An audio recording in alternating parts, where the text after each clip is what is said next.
Ça marche, c'est sûr. De toute façon, je vois tout. C'est pour lui. C'est juste pour comprendre. Donc, dans votre livre, Daniel Cohn-Bendit, vous faites souvent référence à la politique de la civilisation d'Edgar Morin. Donc je voulais savoir sur quoi. C'était sur quoi? C'était sur la place de l'homme dans la société et l'environnement, un nouveau type de croissance. Et à l'inverse, la question est croisée. Est-ce que vous vous retrouvez dans les pages de Daniel Cohn-Bendit d'Edgar Morin? Bien. Alors, première question. C'est vrai que ce mot de politique de civilisation peut sembler absolument équivoque quand il n'est pas précisé. Alors, je disais que la civilisation occidentale dans laquelle la France est partie prenante, la civilisation occidentale qui a produit des effets positifs innombrables, en même temps que des effets ambivalents, produit des effets négatifs de plus en plus importants. Quelques exemples. Disons, le développement de l'individualisme, qui est une chose qui donne à chacun autonomie et responsabilité, qui est ce qu'il y a de plus positif, s'est fait aussi dans un développement de l'égocentrisme qui a correspondu à la désintégration d'un très grand nombre de solidarités traditionnelles. J'avais proposé, dans l'article que j'avais fait au moment des élections, qui s'appelait « Si j'étais candidat », de créer un observatoire des inégalités qui, tous les ans, propose la double réduction des inégalités par le haut et par le bas. C'est-à-dire qu'on puisse progresser, parce qu'il est évident qu'une des conséquences du déferlement néolibéral, ça a été un accroissement formidable des inégalités. Il est évident qu'il y a, alors c'est peut-être dans notre société aujourd'hui pas un tiers mais 40%, je ne veux pas sociologiquement définir exactement, une partie de la société qui vit très mal, dont c'est très dur. Et c'est pour ça qu'on propose un revenu d'existence minimum et un revenu maximum. C'est-à-dire que, et c'est le contraire du bouclier fiscal, de dire à partir de 20 fois ou 25 fois le revenu minimum, il y a une surtaxation pour la répartition de solidarité. Donc tout ça, on peut le penser. Et j'ajoute que quand on prend le reste du monde, ces petits îlots de prospérité sont secondaires par rapport aux énormes masses de misère nouvelles que crée le développement. De notre point de vue aussi, français et européen, l'idée c'est qu'il faut réformer. C'est-à-dire, par exemple, bon, il y a des mouvements qui ont commencé. Par exemple, l'immigration vers Paris est maintenant moins importante que la sortie de Paris vers la campagne. Mais enfin, ces énormes villes, pollution, stress, rythmes obsessionnels, il faut humaniser les villes, il faut revitaliser les campagnes. Et parmi toutes les propositions que fait Dany, évidemment, il y en a beaucoup celles que j'adhère. On pense toujours que d'une manière, renforcer le pouvoir d'achat, le pouvoir, ce que j'appelle le pouvoir de vivre, pour les plus démunis.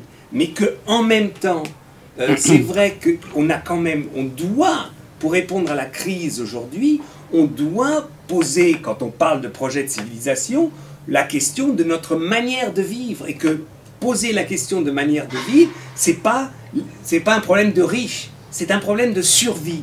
Et tant qu'on n'arrive pas à comprendre qu'une fausse réponse, ça veut dire pas de réponse du tout, ça veut pas dire une fausse réponse économique et sociale, va nous coûter 3 fois plus cher, va frapper les démunis 3 fois plus cher. Et on n'a pas besoin d'être le prince Charles pour dire ça. Il l'a dit il n'y a pas longtemps. Il faut vraiment... Non mais c'est vrai, on oublie... Moi je prends le rapport Stern, qu'on fait dans le livre. On oublie que le rapport Stern, bon, c'était pas un gauchiste, qui nous dit, si on n'arrive pas à réduire le réchauffement climatique, eh bien la crise économique sera 3 fois ce qu'elle est aujourd'hui. Et surtout, disons, cette idée clé, c'est que il faut changer nos vies, et que changer nos vies ne signifie pas nous priver, signifie surtout acquérir des qualités perdues. Moi, je trouve l'idée clé sur laquelle on est lié, c'est que moi, dans ce livre Politique de civilisation, l'idée clé, c'est qu'il faut remplacer l'hégémonie du quantitatif par l'hégémonie de la qualité, et des qualités, y compris et d'abord la qualité de la vie. Et là aussi, je suis d'accord avec Dany, c'est-à-dire ce problème de la vie, de l'épanouissement de la vie, qui est ignoré des politiques traditionnelles, parce que la politique s'occupe de survivre. Il y a d'un côté ceux qui disent toujours plus, mais autrement, et nous, on dit vivre autrement, travailler autrement, pour justement arriver à une autre dimension de la vie.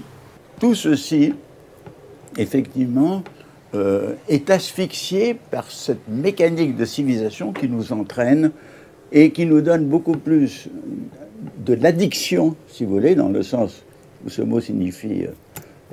et pourquoi je dis le mot addiction? C'est parce que je ne suis pas contre la voiture, je crois que c'est très bien, mais il y a une addiction à la voiture qui est délirante dans les grandes villes. Je ne suis pas contre l'alcool, au contraire, j'adore le vin. Mais vous savez que l'addiction à l'alcool s'appelle l'alcoolisme, bon, etc. Donc, si vous voulez, il y a des addictions de civilisation et qui, dans le fond, nous empêchent d'être. Aujourd'hui, on est obligé de dire aux gens, on ne s'en sortira pas comme ça. Et l'exemple de la voiture est le meilleur exemple.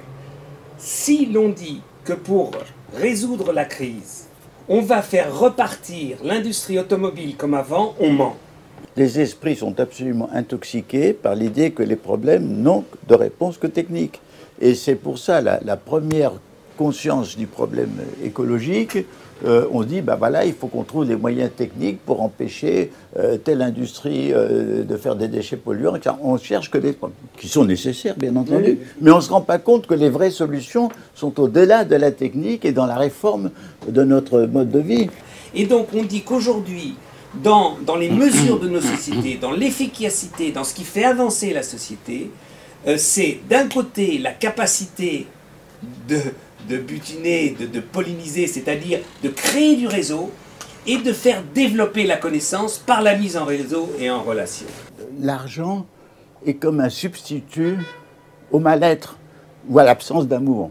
Je pense que c'est ça les problèmes de civilisation.